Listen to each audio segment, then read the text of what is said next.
생각해 보려고 합니다. 지난 시간 저희가 배웠듯이 고린도 교회 안에는 내부적인 문제가 참 많았습니다.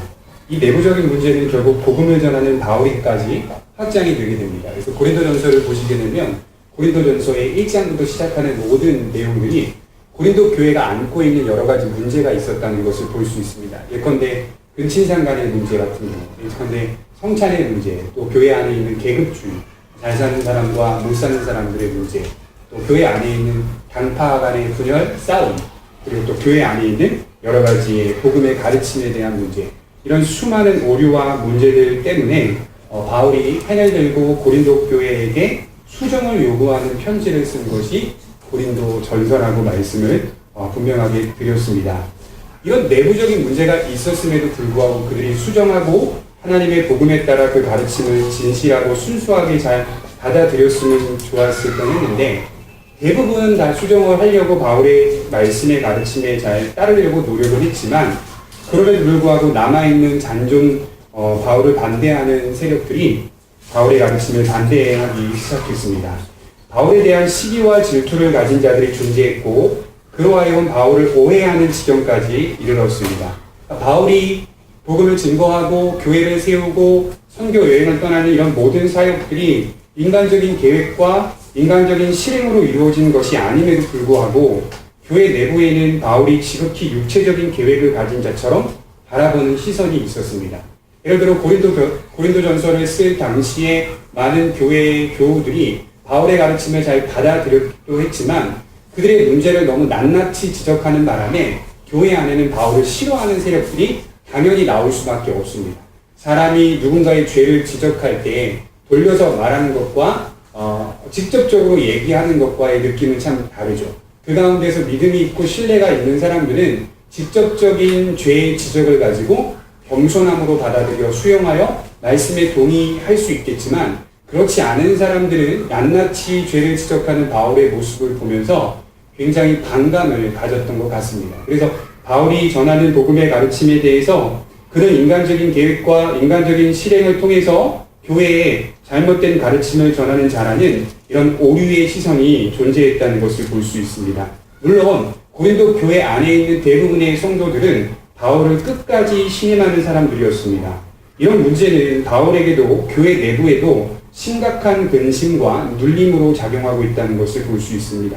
고린도후서 2장 1절에 보면 이렇게 말씀하죠. 내가 다시는 너희에게 근심 중에 나아가지 아니하기로 스스로 결심하였노니.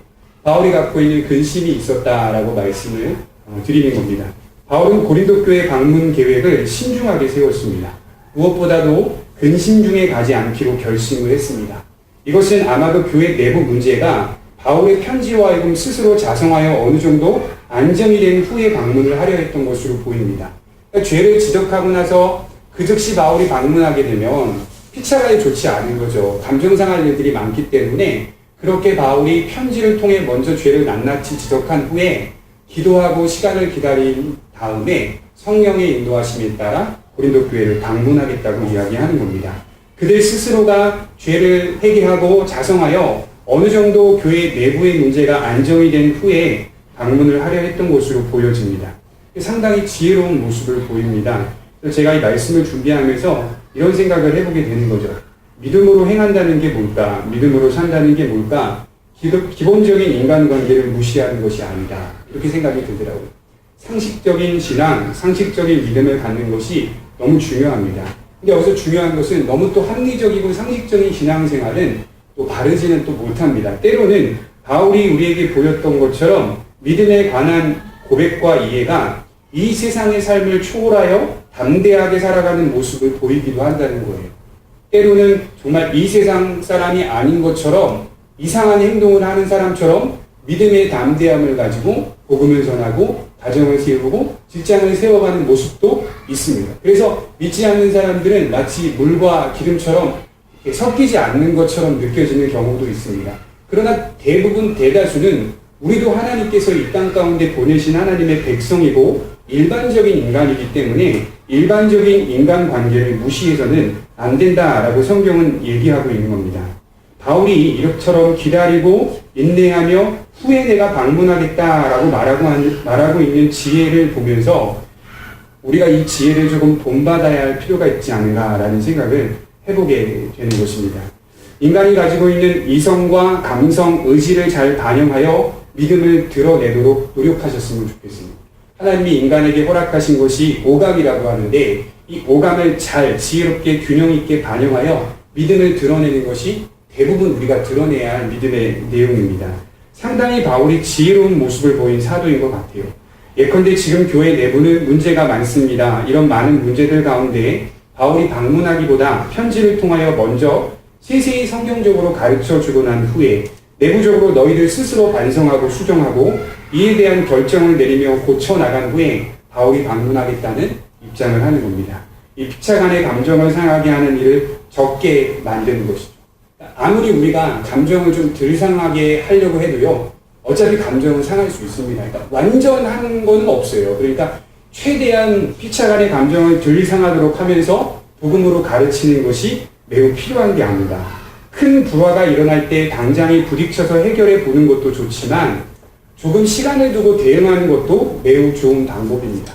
그래서 우리가 인생을 살아가면서 배운 지혜가 뭐냐면 기다리면 해결되는 문제들이 많이 있어요.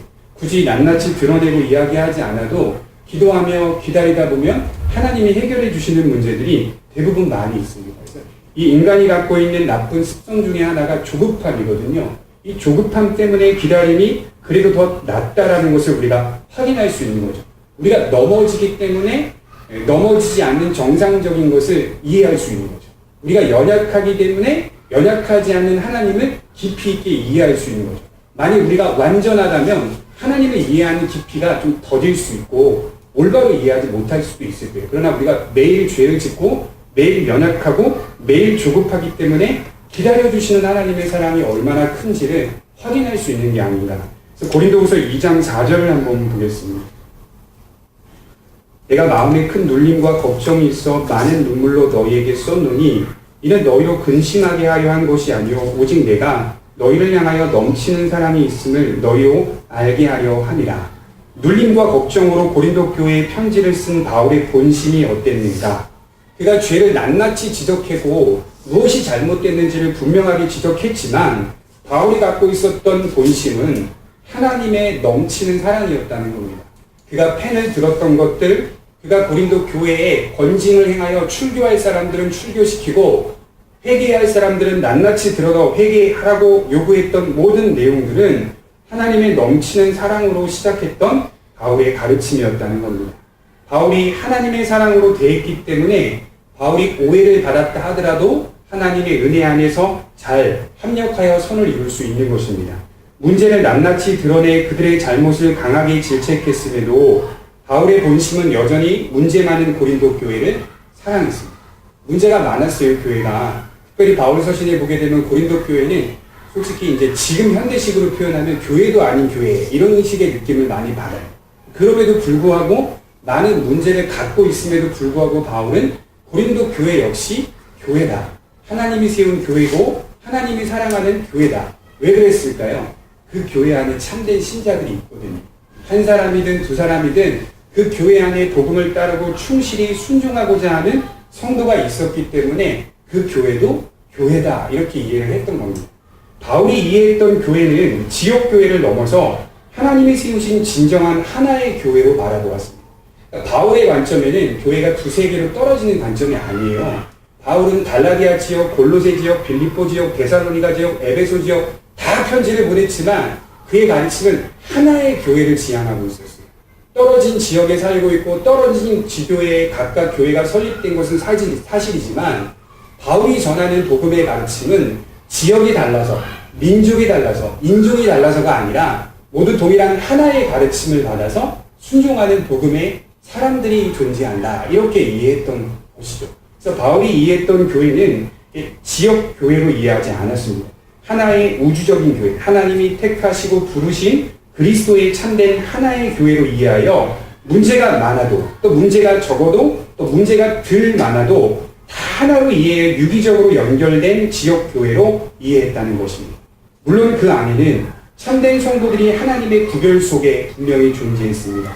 보이는 교회의 성도들이 구원받는 게 아니라 그 안에서도 여전히 하나님이 진정으로 구분해 놓은 참된 신자들이 있음을 바울은 믿었고 그렇게 교회로 이해했습니다.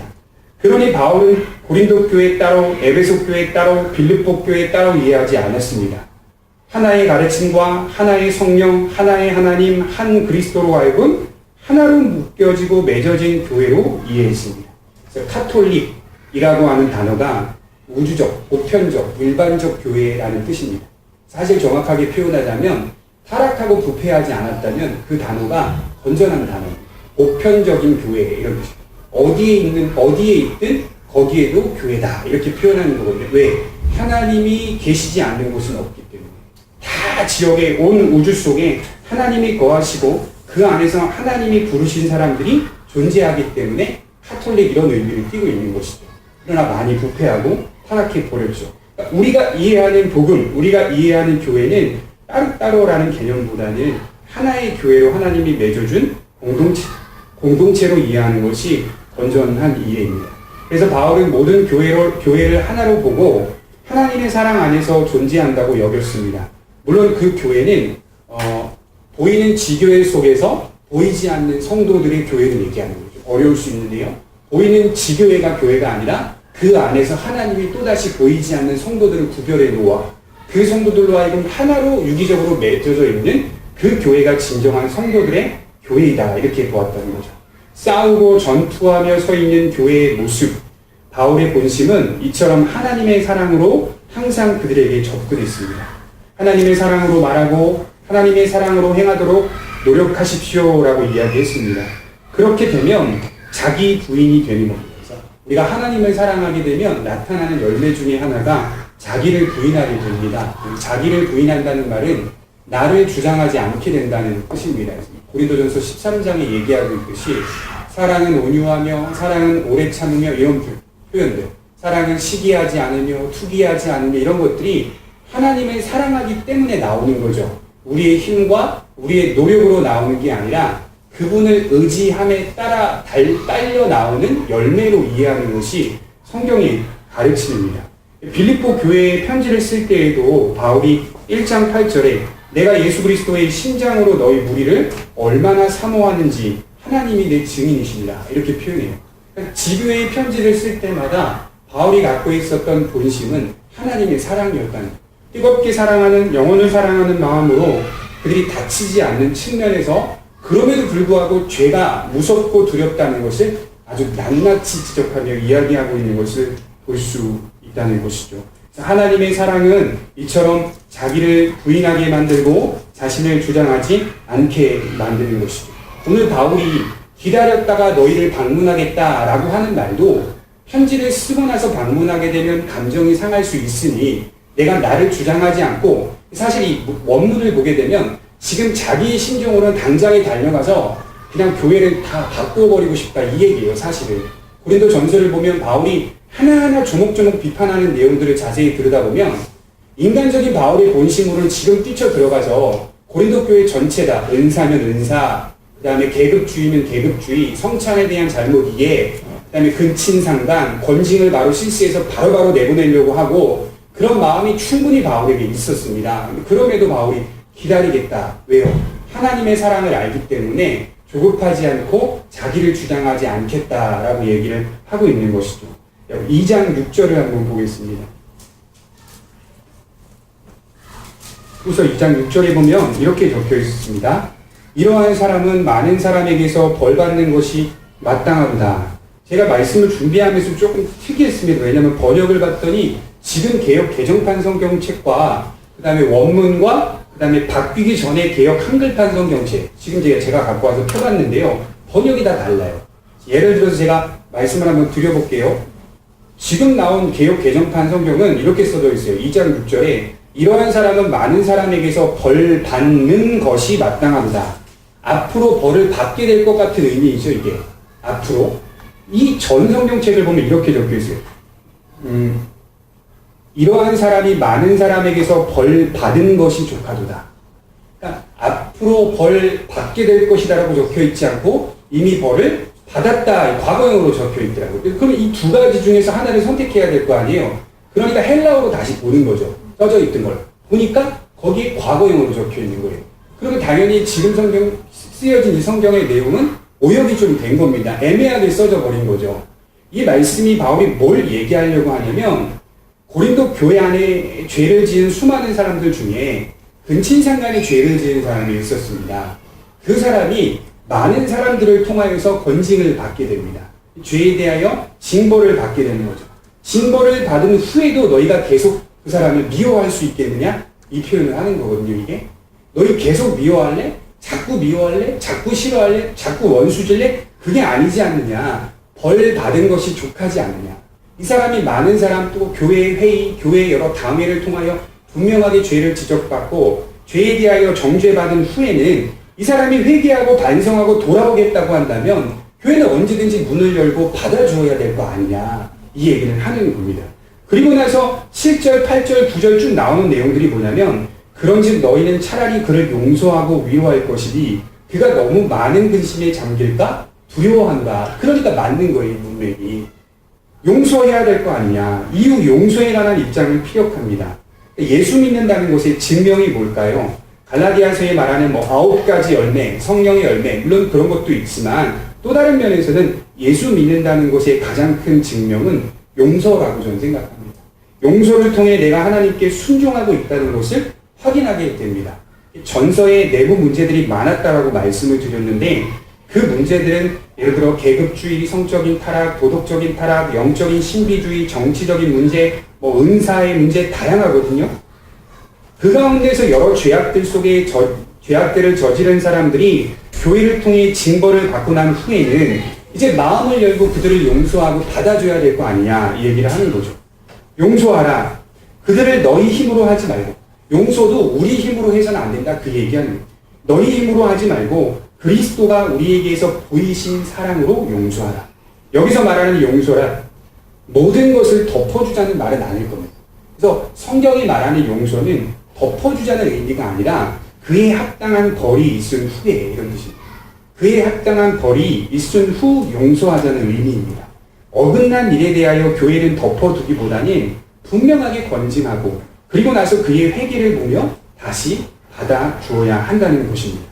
만일 여러분 하나님께서 우리를 용서하신다는 그 사랑이 그것이 우리 안에 성립이 되는 데 있어서 그저 우리가 지은 죄악들을 다 덮어주고 용서하신다는 개념으로 받아들인다면 예수님이 이 땅에 오실 필요가 없었죠. 그에 상응한 벌을 예수님이 받으셨던 거죠. 온전한 벌, 하나님의 만족을 드릴 수 있는 합당한 벌이 그분이 이 땅에 오셔서 죄인으로서 우리를 대신하여 돌아가시는 거 아니겠습니까? 만약 하나님의 백성들을 용서하신다는 데 있어서 아무런 징벌도 행하지 않고 다 덮어주자 하는 차원에서 용서하신다면 주님은 이 땅에 오실 필요가 없었을 것입니다. 그래서 교회가 경계해야 할 것들 중에 하나는 물론 죄를 지은 사람들이 죄에 대한 징계와 징벌을 받지 않고 용서받는 경우도 있어요. 물론 그런 경우도 있어요. 그렇지만 공개적인 교회를 분열을 시킨다거나 공개적으로 교회를 혼란을 일으킨다거나 공개적으로 성경에서 권징을 행해야 할 벌들, 죄악들 그러한 것들은 교회가 분명하게 공론화하여서 이것이 잘못된 것임을 성도들에게 이야기한 후에 그에 합당한 수찬 정지라든가 권징이라든가 출교라든가 이런 것들을 통해서 그가 하나님 앞에서 믿음으로 다시 세워지기를 바라는 마음으로 합당한 징벌을 행하는 것이 교회에게 주신 하나님의 권세다 이렇게 얘기할 수 있는 것이죠. 잘못을 처벌하지 않는다는 말이 아니라 그에 상응한 합당한 징계를 하고 그를 그리스도 안에서 다시 용서하여 형제로 받아들이라는 겁니다. 그래서 누군가를 교회가 혼낼 때도 교회가 그 혼내는 것의 배경은 그를 용서하지 않겠다는 게 아니라 혼내고 나서 받아주겠다는 의미입니다. 그가 반성해야, 그가 회개해야 그리스도 안에서 바른 관계를 유지해 갈 수 있기 때문에 하나님과 그의 화목한 관계를 막히게 하지 않기 위해서 합당한 벌을 행한 후에 용서하겠다 이렇게 얘기하는 거죠. 성찬도 그렇잖아요. 성찬식 할 때 이렇게 죄를 돌아보고 마음의 양심에 찔림이 있고 참여하지 못하겠다고 하면 하지 마세요. 이렇게 얘기하잖아요. 하나님과의 그 막힌 관계가 성립되지 않도록 하나님과의 관계가 올바로 유지되고 또 올바로 세워져 갈 수 있도록 교회는 최선을 다하여 성도와 하나님과의 관계를 적극적으로 지원해 주어야 하는 곳입니다. 왜 그렇게 용서해야만 하는가? 왜 용서해야 하죠? 왜 우리가 그리스도의 사랑으로 용서해야 합니까? 2장 11절 마지막 절에 바울이 이렇게 해결하고 있습니다. 이는 우리로 사탄에게 속지 않게 하려 함이라. 우리는 그 계책을 알지 못하는 바가 아니니라. 우리가 용서해야 하는 이유는 우리 자신 안에서 뭘 발견하고 훌륭해지고 대단해지기 위해 그런 얘기라기보다는 사탄이 가장 바라는 것이 용서하지 않는 것이 아니냐 이렇게 표현하는 거죠. 사탄이 가장 바라는 게 뭡니까? 원수지단 만드는 거고 불화를 만드는 거고 지속적으로 나를 미워하며 살아가게 만드는 것입니다. 사탄의 목표가 뭐죠? 멸망입니다. 결국 사탄이 인간에게 요구하고 바라는 것은 멸망이고 사망입니다. 이것이 사탄이 가장 좋아하는 것인데요. 우리가 속지 않도록 주의해야 한다. 바울이 설명하는 것이죠. 왜냐하면 우리는 사탄의 계획을 모르는 사람들이 아니기 때문에 이렇게 표현합니다. 너희 다 알고 있지 않느냐. 사탄의 계책을 전부 다 알고 있지 않느냐. 모른 척하지 말아라. 그러니 하나님의 진리를 알고 믿고 있는 자라면 사탄에게 속지 않도록 깨어있어라. 그 깨어있는 모습 중에 하나가 용서해라. 그리스도의 사랑으로 용서하라. 용서하지 않으면 사탄에게 지속적으로 속아 많은 문제들이 우리 인생 속에 나타날 수 있기 때문입니다. 이미 우리는 사탄이 무엇을 좋아하는지 잘 아는 성도입니다. 그렇다면 그와 반대되는 하나님이 기뻐하시는 것을 행하며 사는 자들이 되어야 할 것입니다. 사탄이 좋아하는 게 아니라 하나님이 기뻐하시는 것을 행하고 선택하며 결정하며 사는 사람들이 되어야 하는 것입니다. 마치 오늘 바울이 세세하게 자신의 입장에서 복음을 가르치고 또 여러 문제들 가운데 지혜롭게 조급해하지 않고 기다렸다 방문하겠다고 이야기하는 것처럼 우리 인생 속에서 성령의 충만함 가운데 순간적 지혜, 순간적 총명이라고 말하거든요. 우리가 살아가는 모든 원리 가운데 하나님의 뜻에 따라서 하나님의 복음 안에서 무엇이 합당한 결정과 선택이 될지 날마다 기도하는 것이 바울이 고린도 교회 성도들에게 가르치고자 하는 복음의 메시지라고 믿습니다. 기도하도록 하겠습니다.